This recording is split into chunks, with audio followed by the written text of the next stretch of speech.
उत्सव की कर रहे हैं तैयारी, तो आइए हमारे पास है व्यवस्था की पूरी जिम्मेदारी। अंग क्षेत्र का एक आधुनिक ओपन मैरिज हॉल, सोना मैरिज गार्डन। हमारे यहाँ शादी विवाह, जन्मदिन, ring ceremony, birthday party, kitty party, corporate party या किसी भी पार्टी के लिए जरूर पधारें। आधुनिक मैरिज गार्डन के साथ लग्जरियस कमरे, banquet hall, DJ floor, moving light के साथ झांकी भी है उपलब्ध। होटल फूड प्लाजा के साथ Sona marriage garden, Naugachia 0 mile, Naugachia, Bhagalpur. संपर्क सूत्र 9661904817, 9934433194।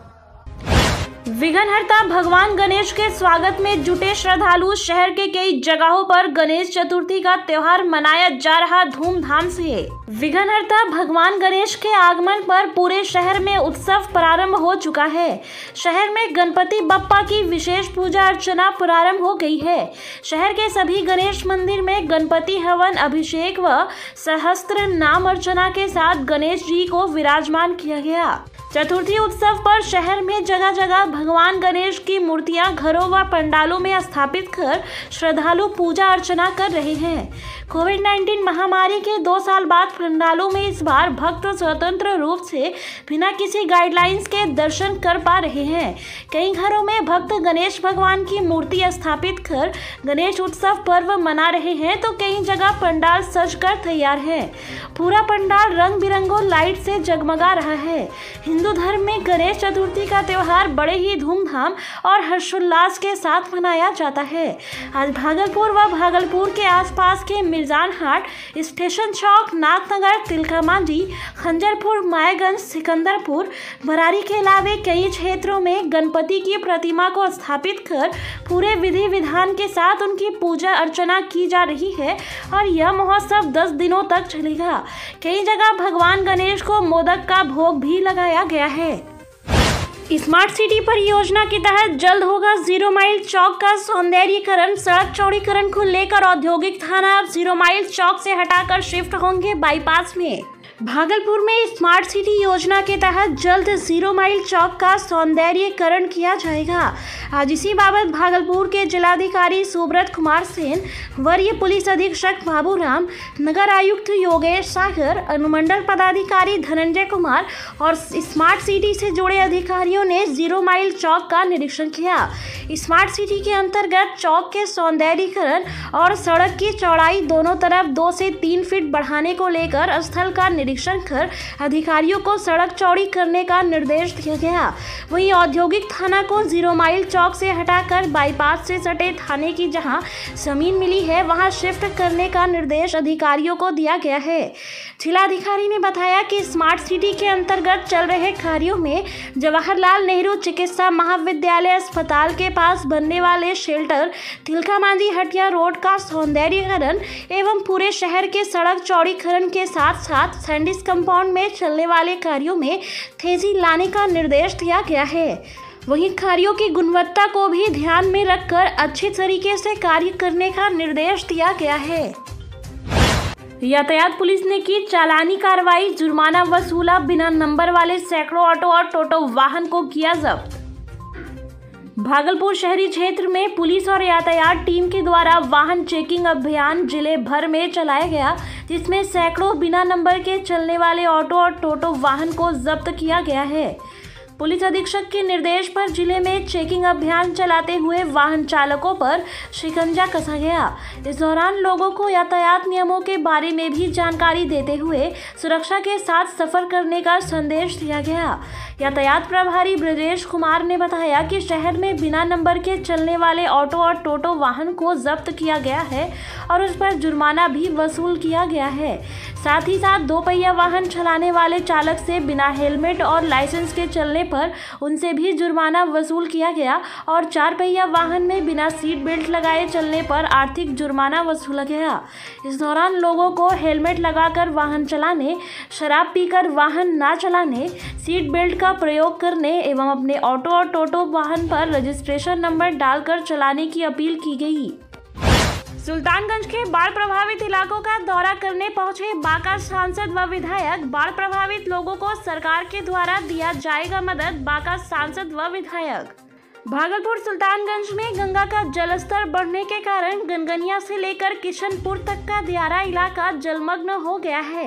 हजारों एकड़ फसल बर्बाद होने एवं हजारों घरों में पानी प्रवेश करने पर दियारा इलाके के किसान पलायन होकर ऊंचे स्थान पर जा रहे हैं। इसको लेकर बांका सांसद गिरधारी यादव, विधायक डॉक्टर ललित नारायण मंडल ने सीओ शंभू शरण राय, वीडियो मनोज कुमार मुर्मू के साथ बाढ़ प्रभावित इलाकों का जायजा लेने पहुंचे। इस दौरान बांका सांसद गिरधारी यादव व विधायक डॉक्टर ललित नारायण मंडल ने महेशी पुरानी मोतीचक खलियापुर दियारा इलाके का जायजा लेते हुए बाढ़ प्रभावित लोगों से मुलाकात की। साथ ही बाढ़ प्रभावित लोगों से गंगा का जलस्तर के बारे में जानकारी लेते हुए सरकार के द्वारा सरकारी सहायता दिलाने की भी बात कही। इस दौरान बांका सांसद गिरधारी यादव एवं विधायक डॉक्टर ललित नारायण मंडल ने कहा कि मवेशियों के लिए चारा एवं बाढ़ प्रभावित लोगों को राशन सहित अन्य सरकारी सहायता की मदद की जाएगी। इसके लिए जिला प्रशासन से भी बातचीत की जाएगी। टीएमयू के पीजी गर्ल्स हॉस्टल में घुसा गंगा का पानी, छात्राएं कर रही पलायन। भागलपुर गंगा अपना रौद्र रूप दिखाने लगी है। गंगा का जलस्तर बढ़ने से भागलपुर के शहरी क्षेत्र में भी पानी घुसने लगा है। बताते चले कि तिलकामांझी भागलपुर विश्वविद्यालय के पीजी गर्ल्स हॉस्टल में भी गंगा का पानी पांव पसारने लगा है, जिससे वहां की छात्राएं पलायन करने लगी हैं। विश्वविद्यालय के पीजी छात्रावास की छात्राओं का कहना है कि हम लोगों की कक्षाएं प्रारंभ है, जिसके चलते हम लोगों को दूसरे जगह कमरा लेकर रहना पड़ेगा या फिर अपने गांव वापस लौटना पड़ेगा, क्योंकि छात्रावास में बाढ़ का पानी आने से सभी छात्राएं काफ़ी परेशान हैं।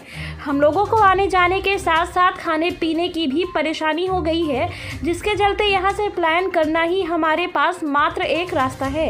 वहीं विश्वविद्यालय हम लोगों के लिए किसी भी तरह की व्यवस्था नहीं कर रही है। हम लोगों की व्यवस्था विश्वविद्यालय के तहत होती है तो हम लोगों की पढ़ाई बाधित नहीं होगी। इलाज के दौरान मौत के बाद परिजनों ने जमकर काटा बवाल, घंटों किया भीकनपुर कचहरी चौक मुख्य मार्गों को जाम। परिजनों ने कहा, डॉक्टर के ड्राइवर करते हैं, मेल नर्स का काम सिर्फ डॉक्टर की लापरवाही से हुई। मेरे पिताजी की मौत, मुझे इंसाफ चाहिए। भागलपुर में आए दिन डॉक्टर की लापरवाही के चलते मरीजों की जान चली जाती है। यह कोई पहली घटना नहीं, हर महीने ऐसी कई घटनाएं सामने आते रहती है। आज इशाकचक थाना क्षेत्र के कचहरी चौक के पास स्थित डॉक्टर बीके जायसवाल के क्लिनिक के सामने घंटों हाई वोल्टेज ड्रामा देखने को मिला। मृतक के परिजन बेटे अपने पिताजी के इंसाफ के लिए चिल्ला कर गुहार लगाते दिखे, परंतु कोई सुनने वाला नहीं था। ताज़ा मामला इशाकचक थाना क्षेत्र के कचहरी चौक के पास स्थित डॉक्टर वीके जायसवाल के क्लिनिक का है। इस क्लिनिक में मुंगेर जिला के भलघोड़ी मोहनपुर के रहने वाले आनंदी प्रसाद शाह की इलाज के क्रम में हुई मौत के बाद परिजन आक्रोशित हो गए हैं और मृतक के शव को क्लिनिक के सामने भीकनपुर कचहरी मुख्य सड़क पर रखकर जाम कर दिया है। परिजनों का आरोप है कि डॉक्टर की लापरवाही के कारण उनके पिताजी की मौत हुई है। वहीं परिजन यह भी आरोप लगा रहे हैं कि डॉक्टर के ड्राइवर के द्वारा इलाज के दौरान मेल नर्स का काम किया जा रहा था। वहीं परिजन प्रशासन से इंसाफ की मांग को लेकर डॉक्टर के खिलाफ कार्रवाई की मांग भी कर रहे हैं। वहीं डॉक्टर के द्वारा इलाज में किसी भी तरह की लापरवाही की बात से इनकार किया गया है। डॉक्टर का कहना है कि मरीज हार्ट अटैक पेशेंट था और उसे ब्लीडिंग हो रही थी और आज सुबह हार्ट अटैक होने से उनकी मौत हो गई। वहीं जाम को देखते हुए घटनास्थल पर पुलिस पहुंचकर परिजनों को समझा बुझाकर जाम को हटाया गया। दहेज से प्रताड़ित महिला पहुंची एसएसपी कार्यालय। रेल विभाग में कार्यरत कर्मी पति ने दिया जान से मारने की धमकी। दहेज प्रताड़ना को लेकर आए दिन कई घटनाएं सामने आती हैं। उसी बाबत आज एक महिला वरीय पुलिस अधीक्षक के कार्यालय गुहार लगाने पहुंची। महिला ने बताया कि हमारी शादी खैरपुर के रहने वाले कुल्लर जायसवाल के बेटे मिथिलेश कुमार से 12 मई 2019 को हुई है। तब से मुझे बार बार दहेज के लिए प्रताड़ित किया जाता है। दहेज नहीं देने पर मेरे साथ गाली गलौज और मारपीट किया जाता है। मेरे साथ पहली घटना नहीं है। इस तरह का वारदात मेरे पति ने कई बार किया, जिसकी सूचना बरारी थाने में करने गई, परंतु हमारा केस दर्ज नहीं किया गया। इसी बाबत आज वरीय पुलिस अधीक्षक कार्यालय पहुंची हूं। बताते चले कि चौसा मधेपुरा की रहने वाली अशोक कुमार आजाद की पुत्री सोनी कुमारी वर्तमान में बरारी संत नगर में किराए के मकान में रहती हैं।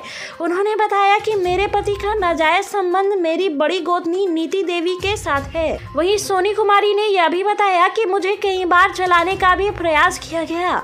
इसका साथ मेरी सास भी दिया करती है।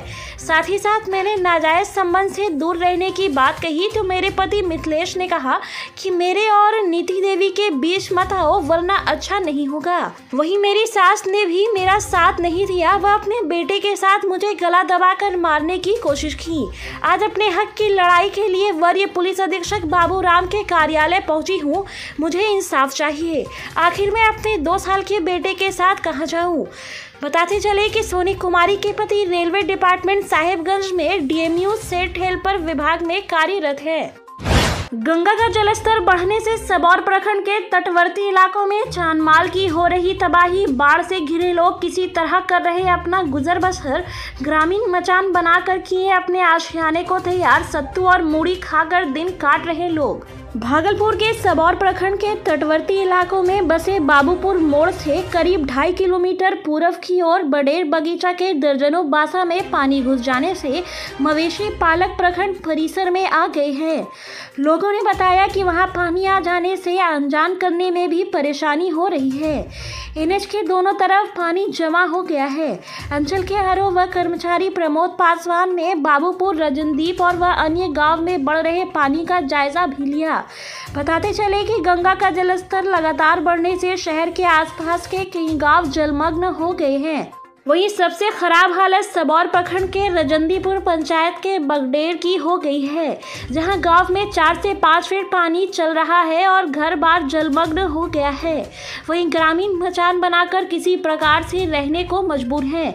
पिछले साल इस गांव में जब बाढ़ का पानी आया था तो लोग पेड़ों पर आशियाना बनाए थे, लेकिन इस बार पेड़ नहीं रहने के कारण लोग मचान बनाकर बाढ़ की विभीषिका से लड़ रहे हैं। ग्रामीणों का कहना है कि अभी तक ना तो जिला प्रशासन ही देखने आए और ना ही कोई राजनेता। किसी प्रकार से जीवन यापन किया जा रहा है। लगातार बाढ़ के पानी से बढ़ने को लेकर डर है कि कहीं अगर मचान गिर गया तो क्या होगा। वहीं अभी प्रशासन की ओर से कोई सुविधा इन लोगों को नहीं दी गई है और लोग रूखा सूखा खाकर किसी तरह से मचान पर रहकर बाढ़ को देख रहे हैं। वहीं जिलाधिकारी सुब्रत कुमार सेन ने बताया कि बाढ़ एक प्राकृतिक आपदा है, उसकी तैयारी की जा चुकी है, परंतु कई क्षेत्रों में गंगा का पानी घुस आया है। कई गांव के लोग गंगा के जलस्तर के बढ़ने के चलते परेशान हैं। उन्हें प्रशासनिक सहायता जल्द से जल्द पहुंचाई जाएगी। वहीं उन्होंने यह भी कहा कि इस बार अपने क्षेत्र में भयावह बाढ़ की स्थिति उत्पन्न नहीं होगी। ऐसा अनुमान बताया जा रहा है। अगर भयावह बाढ़ की स्थिति उत्पन्न होती है तो उससे लड़ने के लिए प्रशासन चुस्त व मुस्तैद है।